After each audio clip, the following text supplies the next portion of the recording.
police des mines saisit de 55 tonnes de pierres précieuses.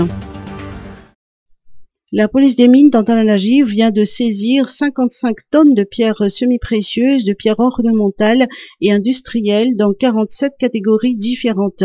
Dans le lot se trouvaient des pierres brutes et plusieurs autres travaillées, ainsi que des pierres fossilisées.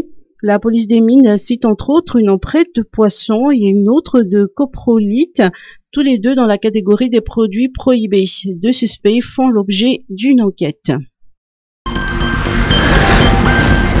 Jumelage Thomas-Normandie, raffermissement de la coopération. Une délégation normande conduite par François-Xavier Priolo, vice-président des affaires européennes et internationales et du rayonnement de la Normandie, est actuellement dans nos murs. Elle a été reçue du Sénat Herman Razaf Maïf aujourd'hui au palais d'Anouské.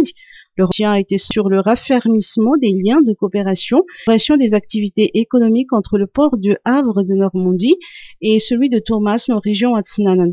Pour rappel, le jumelage de la région Normandie et celle d'Atsinanan remonte à plusieurs années. La coopération entre les deux régions porte sur différents domaines, dont l'agriculture, l'enseignement technique et la formation professionnelle, l'agriculture ainsi que la promotion des droits de l'homme.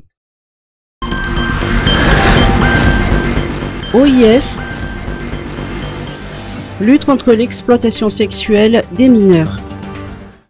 L'abus et l'exploitation sexuelle des enfants sur Internet se multiplient chaque jour. À l'ère où le numérique est en évolution constante, les infractions commises en ligne sur des mineurs en général dépassent les frontières et c'est pourquoi la coopération internationale est essentielle pour lutter contre ce phénomène. L'ambassadeur de l'Organisation internationale de la francophonie pour l'océan Indien s'est exprimé sur la contribution de son organisme à cette cause. C'est un phénomène, comme je l'ai souligné tout à l'heure, qui prend de l'ampleur, surtout avec l'avènement d'Internet et des réseaux sociaux, où l'exploitation devient quelque peu sophistiquée par les différents criminels. Je l'ai souligné tout à l'heure dans mon intervention. Est-ce que vous avez quelques statistiques à nous avancer? Vous savez, les chiffres augmentent au jour le jour, ça flambe, donc on ne peut pas comme ça d'emblée donner des statistiques. J'ai donné les statistiques de 2019 tout à l'heure, mais je crois qu'aujourd'hui, ça a largement augmenté. Les forces de sécurité ainsi que les entités œuvrant dans la prise en charge des mineurs victimes de violences et d'exploitation sexuelle suivent une semaine de formation à Antanmen dispensée par des experts internationaux, tels que l'explique le ministre de la Sécurité publique, le contrôleur général de police, Fanmezantsu Rodlis Rengenarson.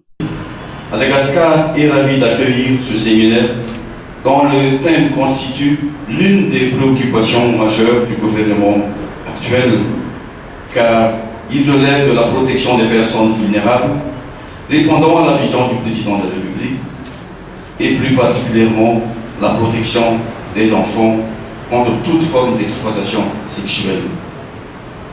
La police nationale et la gendarmerie nationale, avec ses partenaires stratégiques, sont à pied d'œuvre à travers ces services spécialisés, la PMPM, le SPEM, les services de cybercriminalité. Mais force est de constater que beaucoup reste à faire. Et face à l'évolution incessante des formes d'infraction liées à l'exploitation sexuelle des enfants, de telles formations est plus que indispensable. Un guide pratique qui servira d'outil de travail sera mis à la disposition des participants au terme de cette formation qui prendra fin ce jeudi.